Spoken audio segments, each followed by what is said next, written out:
Hello students, कैसे हैं। आज हम लोग फिर से की पे चर्चा करेंगे, यानी नरेशन, जिसको हम लोग मान सकते हैं नरेशन आप पढ़ रहे हैं या डायरेक्ट इनडायरेक्ट पढ़ रहे हैं, लेकिन उसको थोड़ा डिफरेंट तरीके से पढ़ रहे हैं, जैसे हमने पहले ही आपको बताया है पिछले 3-4 एपिसोड्स में, जहाँ पे हम लोग ने की चर्चा की है। यानी कि एक ऐसा शब्द, ऐसा वाक्य मिलेगा जहाँ पे दो वाक्य होंगे, दोनों वाक्यों के बीच में की शब्द लगा होगा। की का मतलब क पे छोटी ई की मात्रा, ना कि बड़ी ई की मात्रा, ये ध्यान रखिएगा।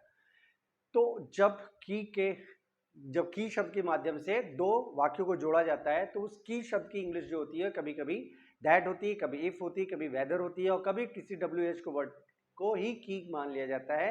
तो ये सब चीज़ों की चर्चा हम लोग पिछले वाले एपिसोड्स में कर चुके हैं, लेकिन इस बार हम लोग जो करने वाले हैं वो ये है कि अगर की के बाद वाला वाक्य इंपरेटिव हो तो क्या करते हैं। तो यहाँ पे देखिए की बाद लिखा है वह ना जाए। अब वह ना जाए इंपरेटिव क्यों है, सबसे पहले आप ये समझिए। अगर आपने इंपरेटिव नहीं पढ़ा है तो आप जाके पहले इंपरेटिव पढ़िए, जो वीडियो देखिए इंपरेटिव से रिलेटेड, तब आपको ज़्यादा क्लैरिटी मिलेगी। फिर भी मैं थोड़ा सी जानकारी दे पाऊंगा यहाँ पर। वह ना जाए, वह ना जाए, ये इंपरेटिव क्यों है? क्योंकि वाक्य का अंत वर्ब से हुआ है, जाना वर्ब है, और वाक्य पढ़कर लग रहा है काम होना बाकी है। यही आपको इंपरेटिव सेंटेंस में बतलाया गया है पहचान के रूप में, कि वाक्य के अंत में वर्ब आए और वाक्य पढ़कर लगे काम होना बाकी है, तो ऐसे वाक्य को इंपरेटिव वाक्य की श्रेणी में रखा जाता है। तो वह ना जाए ये एक इंपरेटिव सेंटेंस है। अगर ये इंपरेटिव सेंटेंस है तो क्या करते हैं, पहले की के पहले वाले वाक्य की इंग्लिश बना लेंगे, जैसे पहले वे वाक्यों में हमने किया था। मैंने उससे प्रार्थना की, ये पास्ट इंडेफिनिट है। प्रार्थना करना, कौन प्रार्थना कर रहा, मैं कर रहा हूँ, सब्जेक्ट दिया एक्टिव है। और पास्ट इंडेफिनिट में आपको मालूम है एक्टिव में क्या लगता है, डिड लगता है। तो आई डिड रिक्वेस्ट हिम होना ये चाहिए, लेकिन नहीं होगा। क्यों नहीं होगा? क्योंकि डिड के बाद जब वर्ब आता है तो डिड हटा के क्या किया जाता है, वर्ब का सेकंड फॉर्म लगाया जाता है। वर्ब क्या है, रिक्वेस्ट, तो आई रिक्वेस्टेड हो जाएगा, आई रिक्वेस्टेड हिम।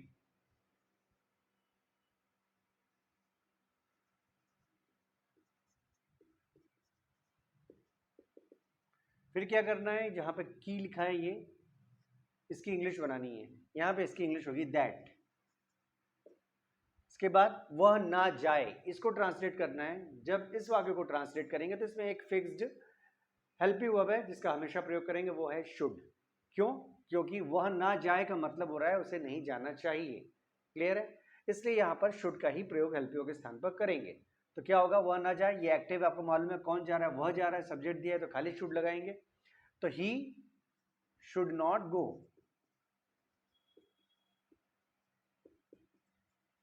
क्लियर? लेकिन इसको एक और तरीके से बनाया जा सकता है। क्यों?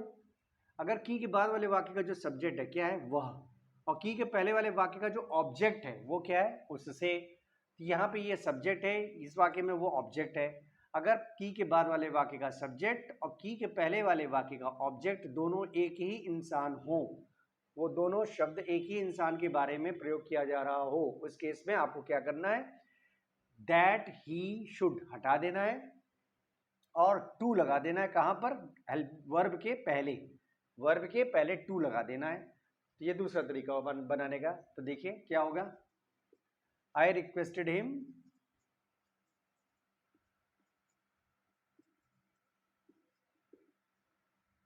तो दैट ही शुड हटा दिया, नॉट, और वर्ब के पहले टू लगा दिया, to go. I requested him not to go. उसे सलाह दी गई कि वह ना खेले। यहाँ पे भी देखिए की के बाद वाला वाक्य एक इंपरेटिव सेंटेंस है, वह ना खेले, क्योंकि वाक्य का अंत वर्ब से हुआ है खेले, और वाक्य पढ़कर लग रहा है काम होना बाकी है, इसलिए इंपरेटिव सेंटेंस है। तो क्या करेंगे, पहले की के पहले वाले वाक्य की इंग्लिश बना लेंगे। उसे सलाह दी गई, उसे सलाह दी गई, यहाँ पे वर्ब है सलाह देना, कौन सलाह दे रहा है उसे नहीं मालूम, सब्जेक्ट नहीं दिया, ये पैसिव है। अगर पैसिव है तो हेल्पिव, पैसिव का लगेगा, ये कौन सा टेंस है, उसे सलाह दी गई, ये पास्ट इंडेफिनिट है। पास्ट इंडेफिनिट में पैसिव में हेल्पिव क्या लगता है, वॉज या वर लगता है। तो एलपीओ किसके अकॉर्डिंग लगता है, अगर पैसिव हो तो ऑब्जेक्ट के अकॉर्डिंग। ऑब्जेक्ट क्या है, किसे सलाह दी गई, उसे, उसे की इंग्लिश क्या होगी, ही के साथ क्या लगता है, वॉस, तो क्या ट्रांसलेशन होगा, ही वॉस एडवाइज्ड। पैसिव है, थर्ड फॉर्म लगा, ही वॉज एडवाइज्ड। और की जगह क्या लगाएंगे, दैट। बचा क्या, वह ना खेले, इसको ट्रांसलेट करेंगे। आपको मालूम है यहाँ पे एक हेल्पिंग लगाना है, शुड, क्योंकि वह ना खेले का मतलब हुआ उसे नहीं खेलना चाहिए। क्लियर है? कौन खेल रहा, वह खेल रहा, सब्जेक्ट दिया है तो खाली शुड लगेगा, तो होगा ही शुड नॉट प्ले। अब देखें क्या कि यहां से दैट ही शुड हटा के इसको टू लगा के बना सकते हैं कि नहीं, जैसे पिछले वाले वाक्य में किया था। बिल्कुल बना सकते हैं, क्योंकि यहाँ पे की के बाद वाला वाक्य, की के बाद वाले वाक्य का सब्जेक्ट है वह और की के पहले वाले वाक्य का ऑब्जेक्ट है उसे। तो हमने क्या बताया था, अगर की के बाद वाले वाक्य का सब्जेक्ट और की के पहले वाले वाक्य का ऑब्जेक्ट अगर एक ही इंसान हो तो उस केस में आप क्या कर सकते हैं, दैट ही शुड हटाकर वर्ब के पहले टू लगा सकते हैं। तो यहाँ पे ये काम किया जा सकता है। तो क्या होगा, ही वॉज एडवाइज्ड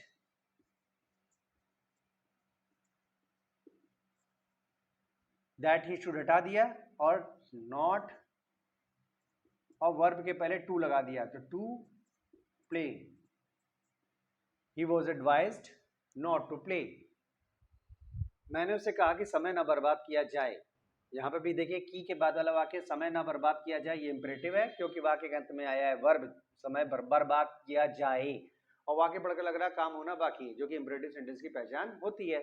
तो यहाँ पे भी क्या करें, की के पहले वाले वाक्य की पहले इंग्लिश बना लें। की के पहले वाला वाक्य क्या है, मैंने उससे कहा, ये पास्ट इंडेफिनिट है। मैंने उससे कहा, कौन कह रहा है, मैं कह रहा हूँ। सब्जेक्ट दिया एक्टिव है, तो आपको मालूम है पास्ट इंडेफिनिट में एक्टिव में डिड का प्रयोग किया जाता है।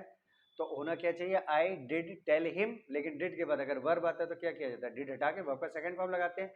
तो कहने की इंग्लिश का सेकंड फॉर्म टेल का होगा टोल्ड, आई टोल्ड हिम। फिर की जगह दैट लगा देंगे। बचा समय ना बर्बाद किया जाए, यहाँ पे शुड हेल्प यू लगाना है क्योंकि समय ना बर्बाद किया जाए का मतलब है समय नहीं बर्बाद किया जाना चाहिए। अब देखिए एक्टिव है कि पैसिव है, कौन बर्बाद कर रहा है, समय नहीं दिया, ये पैसिव है। तो आपको मालूम है शुड भी लगाया जाता है जब पैसिव होता है तो। और ऑब्जेक्ट क्या है, समय। क्या बर्बाद किया जा रहा है, समय बर्बाद किया जा रहा है। तो पहले किसकी इंग्लिश बनाएंगे, टाइम।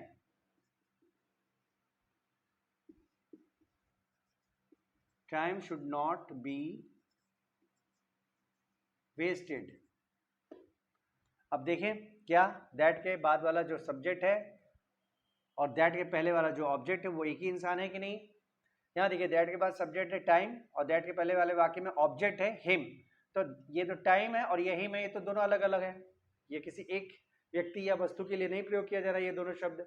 यहाँ पे टाइम तो किसी निर्जीव वस्तु को कहते हैं और हिम एक इंसान है, तो दोनों में कोई सिमिलरिटी नहीं है, कोई कंपेरिजन नहीं है। इसलिए इस केस में आपको दैट हटाकर टू लगाकर बनाने का रूल यहाँ पे लागू नहीं होगा। तो इसको एक ही नियम से बनाया जा सकता है, I told him that time should not be wasted. विद्यालयों को आदेश दिया गया कि बच्चों के पास क्लास में मोबाइल ना हो। तो यहाँ पे की के बाद वाला वाक्य है बच्चों के पास क्लास में मोबाइल ना हो, यह आदेश है।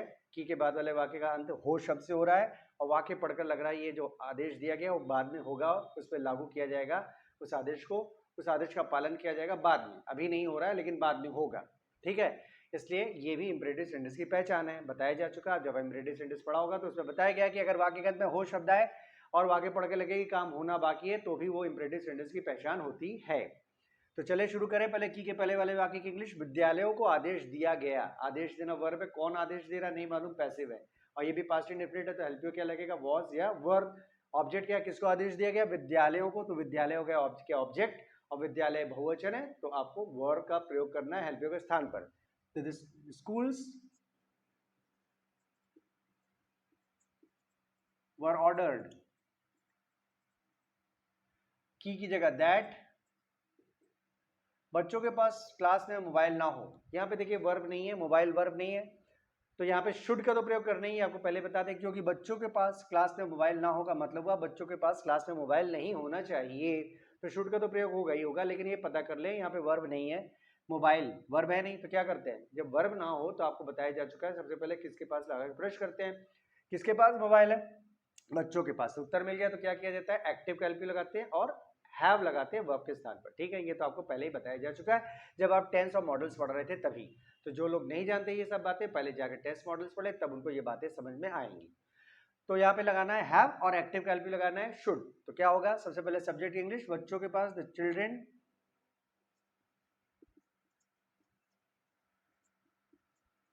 Should not have mobile in the class, class में। अब ये देख लें क्या, दैट चिल्ड्रन शुड नॉट हटाए, दैट चिल्ड्रन शुड हटाया जा सकता है कि नहीं, देखिए नहीं हटाया जा सकता क्योंकि की के बाद वाला सब्जेक्ट है चिल्ड्रन और की के पहले वाले वाक्य का ऑब्जेक्ट है स्कूल्स, तो दोनों में कोई सिमिलरिटी नहीं है, कोई समानता नहीं है, इसलिए इसको दूसरे नियम से नहीं बनाया जा सकता है। क्लियर।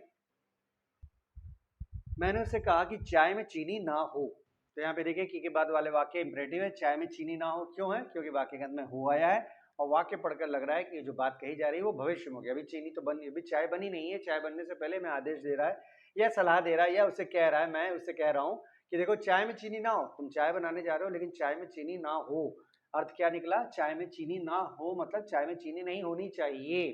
ठीक है, तो यहाँ पे की के बाद वाले वाक्य के अंदर हो आ रहा है, वाक्य पढ़कर लग रहा है कि ये काम होना बाकी है, जो बात कही जा रही है वो भविष्य में उस पर अमल, उस बात को अमल में लाया जाएगा, तो इसलिए इंपरेटिव सेंटेंस है। क्लियर है?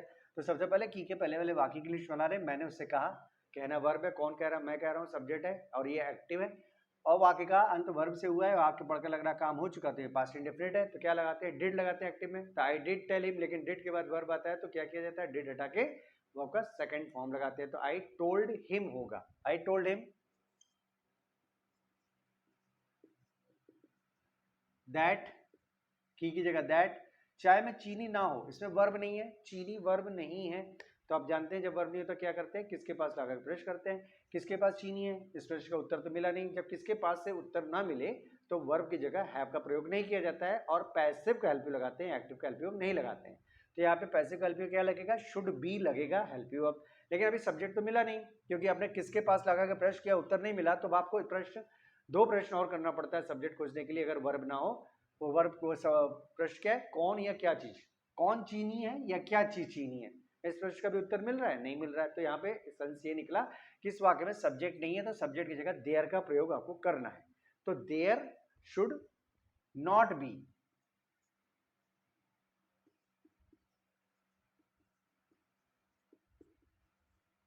sugar in the tea. I told him that there should not be sugar in the tea. अब यहाँ पे देखिए दूसरे नियम से नहीं बन सकता क्योंकि की के बाद वाला वाक्य का जो सब्जेक्ट है वो है देयर और की के पहले वाले वाक्य का ऑब्जेक्ट है हिम, दोनों में कोई समानता नहीं है, दोनों अलग अलग हैं। इस केस में आपको दूसरे रूल का यूज नहीं करना है, सिर्फ एक ही रूल से बनेगा। तो आज हम लोगों ने की के बाद अगर वाक्य इंपरेटिव हो और वाक्य नकारात्मक हो या सकारात्मक हो तो उस केस में किस तरह से ट्रांसलेट करते हैं उसके बारे में हम लोगों ने कुछ वाक्य डिस्कस किए। लेकिन अगले वीडियो में हम लोग फिर से की के बाद अगर वाक्य इंपरेटिव हो लेकिन प्रश्नवाचक हो तो किस तरह से ट्रांसलेट किया जाता है उसका जिक्र करेंगे। आशा है आप अगले वीडियो को भी देखेंगे। तब तक के लिए जय हिंद।